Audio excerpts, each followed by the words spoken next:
అంతర్వేది అనగానే అందరికీ లక్ష్మీ నరసింహస్వామి దేవస్థానం గురించి తెలుసు. కానీ మీరెవరూ ఎప్పుడు వినని ఒక ఆశ్రమం గురించి నేను ఇవాళ చెప్తాను. అదే అరుంధతి వశిష్ఠ సేవాశ్రమం. నేనిప్పుడు వశిష్ఠ మహాముని తపస్సు చేసిన స్థలంలో ఉన్నాను. అరుంధతి వశిష్ఠ ఆశ్రమంలో. ఈ ఆశ్రమం ఇక్కడ ఉండటం వెనుక ఒక కథ ఉంది.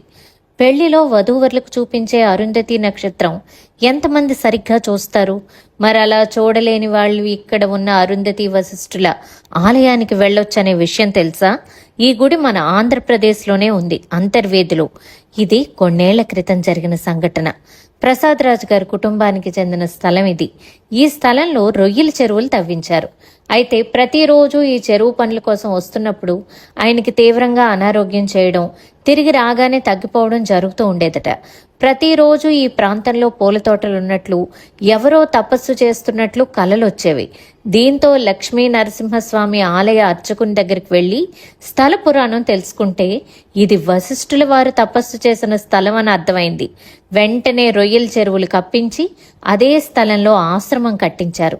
ఆయనకు తపస్సులో కనిపించిన విధంగా రీసెర్చ్ చేసి అరుంధతి వశిష్ఠుల ఆలయాన్ని శాస్త్రోక్తంగా కట్టించారు. శ్రీచక్రం, నక్షత్ర దేవతలు కూడా ప్రతిష్ఠించారు. నిత్య పూజలు, పౌర్ణమి పూజలు కూడా జరుగుతాయి ఇక్కడ.